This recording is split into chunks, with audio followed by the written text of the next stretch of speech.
So we'll take a little bit of time and talk more in depth about incident management. So when we define incident management, what we're really looking at is kind of from the very beginning, that when something has been identified as a potential risk, or when there's actually a threat and it's being it's currently manifested into an exploit or a compromise within an organization, so an incident is already in process and happening.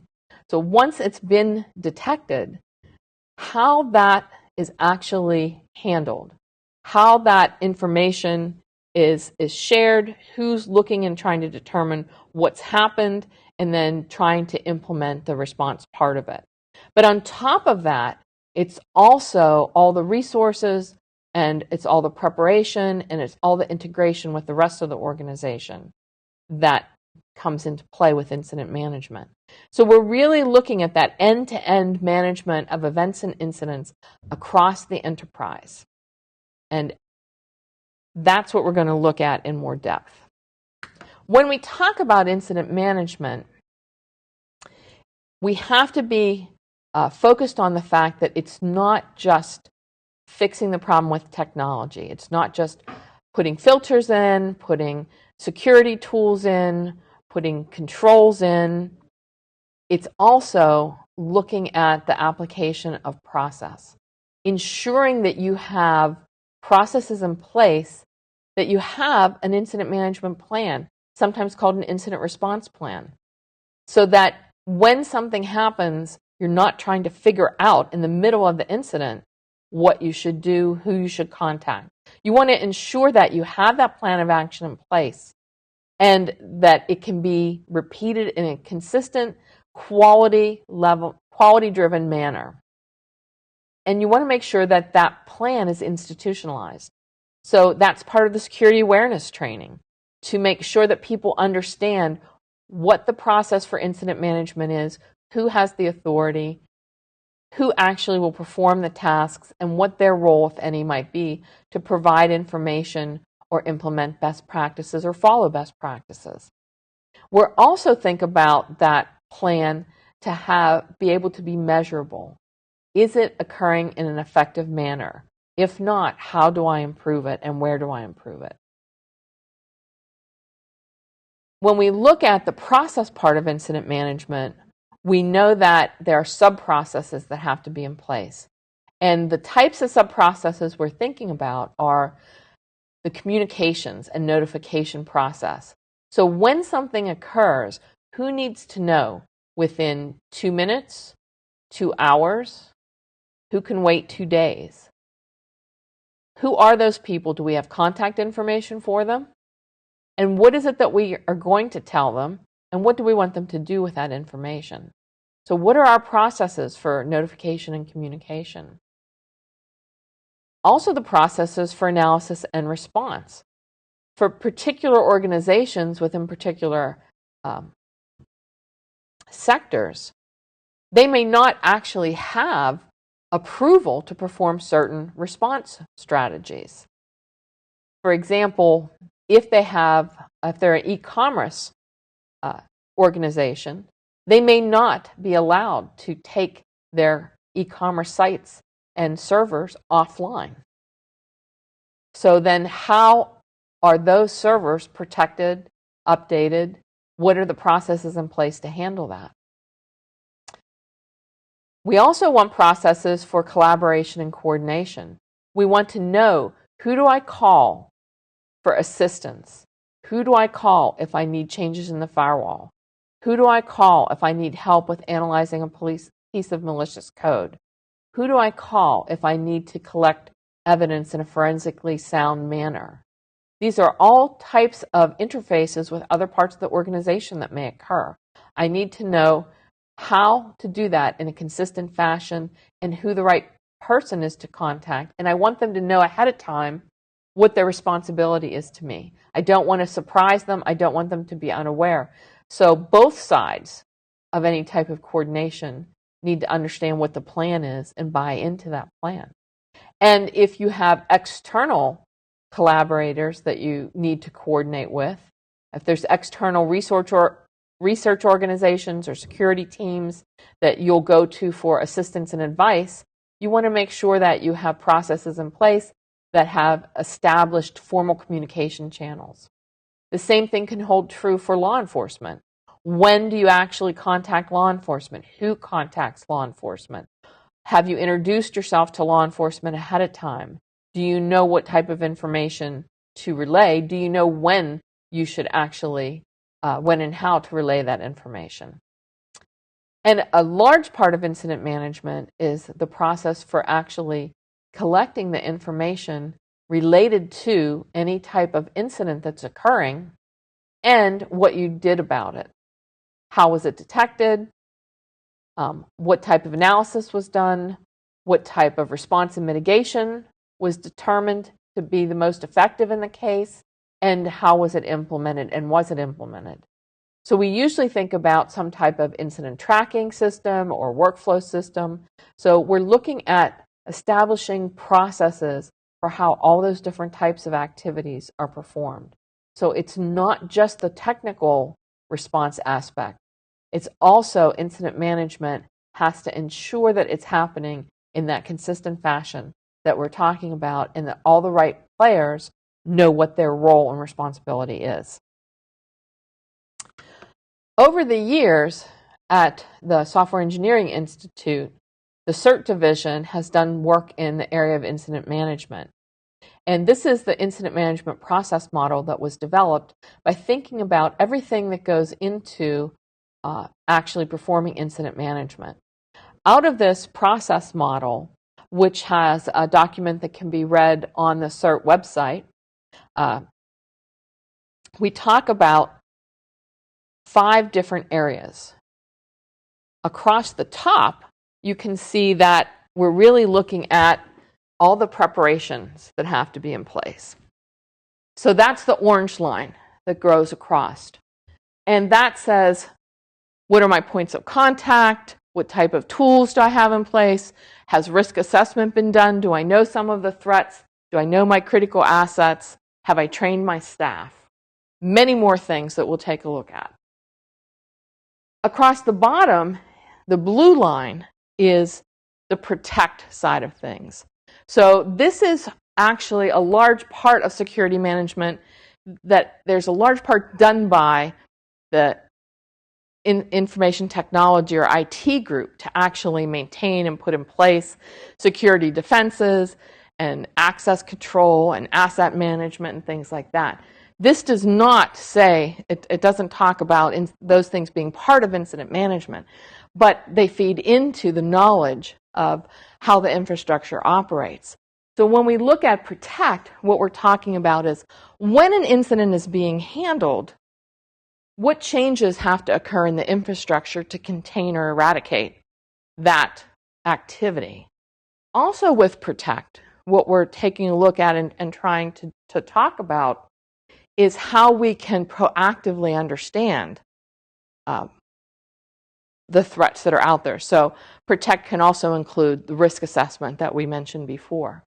And it can feed into then the detect process by having monitoring software in place to actually look at what's happening on our network and then alert on anomalous behavior so that it can be analyzed to determine if something malicious is happening and what that actually is.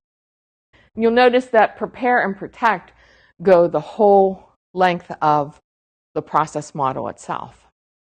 And then we look at the middle part and we talk about the fact of all the different data and information coming in.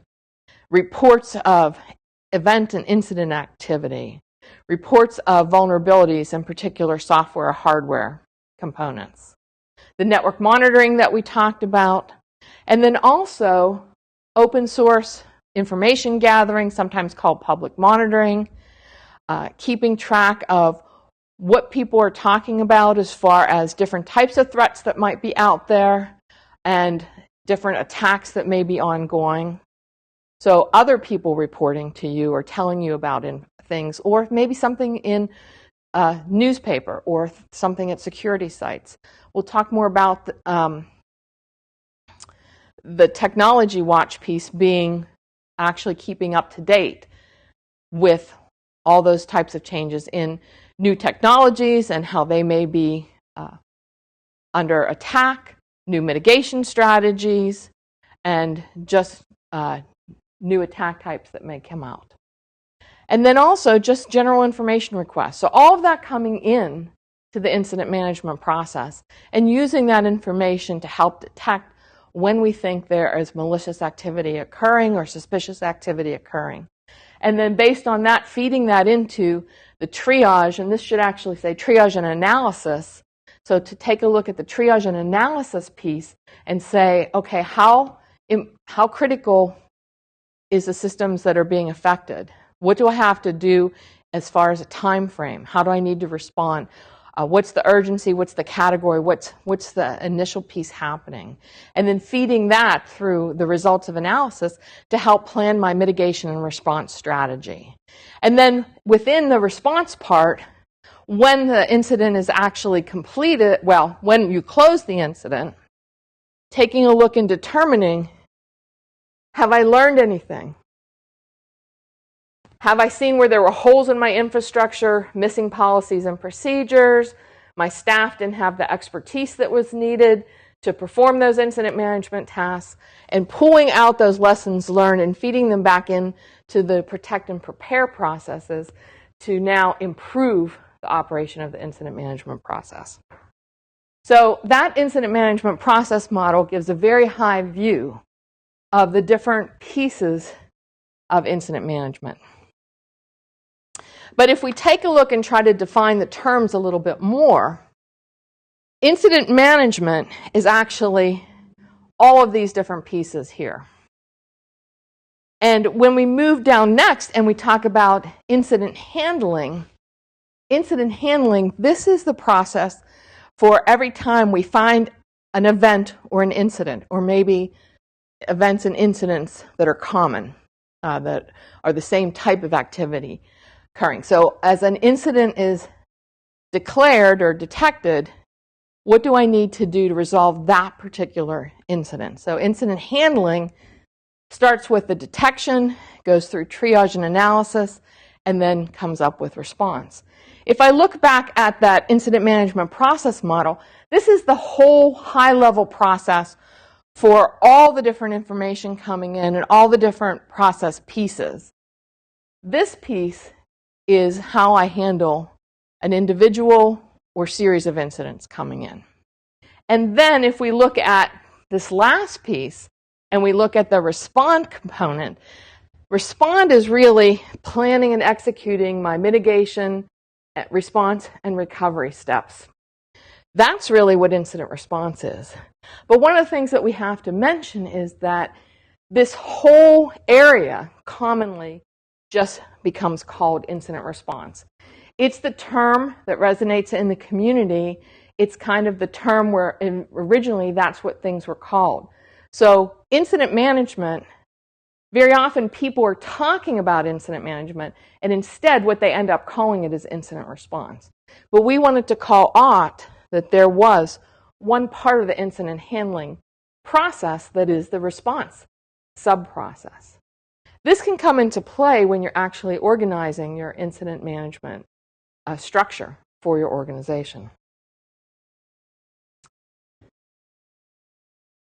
And actually what I mean by that is there may be different groups within your organization performing each of these pieces, or depending on the size and structure of your organization, the same group could be performing all of those. So it's important to call out that there are different processes here and who's responsible within your organization for what process. Now, when we look at that incident handling, the detect, triage, analysis, response, this slide actually breaks it down into some more steps. So this is more stepping through.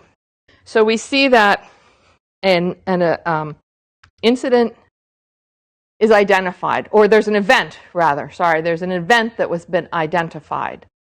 Now, we take a look at that event, and we should have already established some incident criteria that says, if this type of activity is happening if, for example, there's theft, if there's malware installed on systems, if there's a distributed denial of service attack, whatever our criteria is, we say this is not just an anomalous event, it's actually an incident against our criteria. So it meets the threshold. We declare that an incident is in place, and now we step through to try to figure out what is actually happening.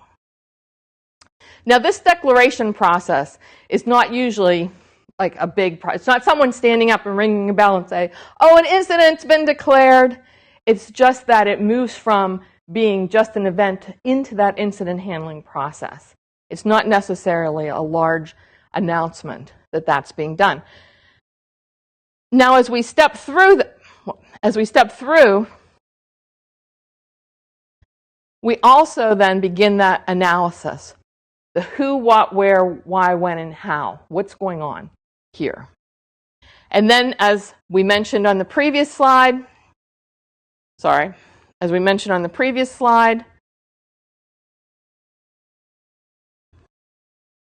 what the response is, and there's the learning process we talked about. Here's the update to our protection and sustainment strategies. We look at improving how we do response. We look at improving how we do analysis. Maybe we didn't have the right logging turned on. Maybe we couldn't collect the evidence that we needed. Maybe the right policies weren't in place. So all those different updates here.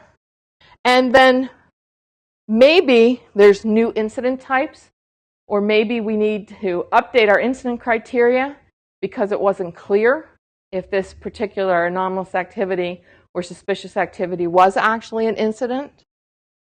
There's the close the incident when we feel that the response is completed and the recovery, our systems are up and operating again.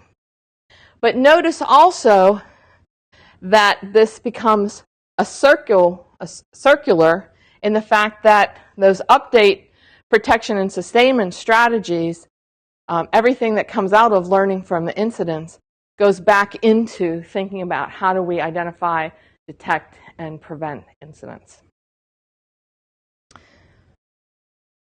Now, this next slide takes a look at some of the steps in incident handling and breaks out the detect, analysis, and response steps to a more detailed level.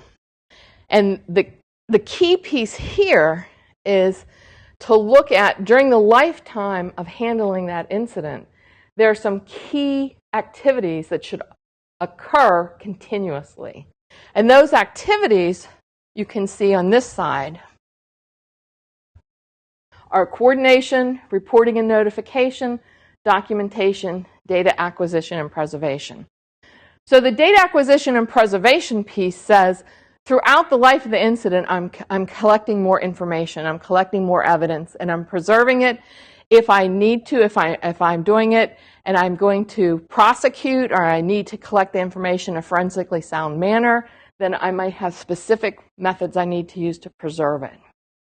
As I'm going through the handling of the incident, I don't want to just document and record that the incident was detected. I want to also document what was done about it, who was talked to, what information was gathered, what analysis tasks were done, and what the results of the analysis were, so that if this happens again, I can look back in those notes and see what did we do last time, can that work again.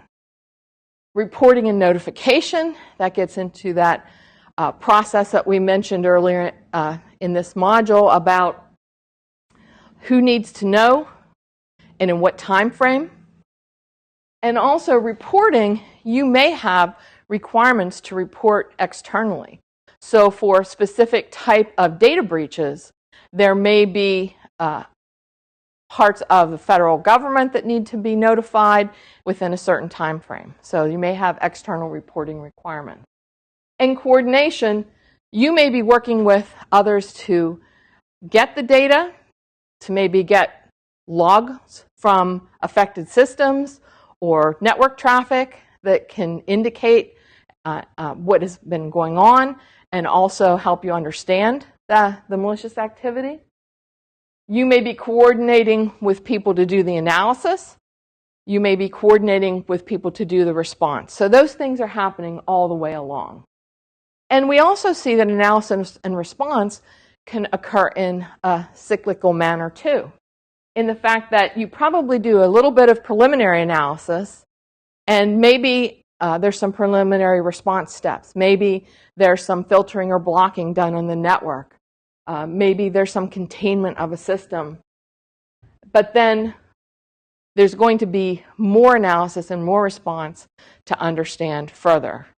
So beyond those initial containment activities, then we do more in-depth analysis, whether it's system, malware, network analysis. There may be malicious components or bad controls that have to be removed or eradicated, and then the data and systems recovered, then some type of resolution, and then the post-incident activity is that lessons learned. So just another way to look at that incident handling life cycle, but the key to this slide is these 4 processes. This slide is really trying to show you that throughout the process, you need to think about what data you're acquiring, how you're protecting it, how you're documenting what you're doing, who you're reporting and notifying, and who you're coordinating with. And ensure that those pieces are occurring according to your defined incident management plan.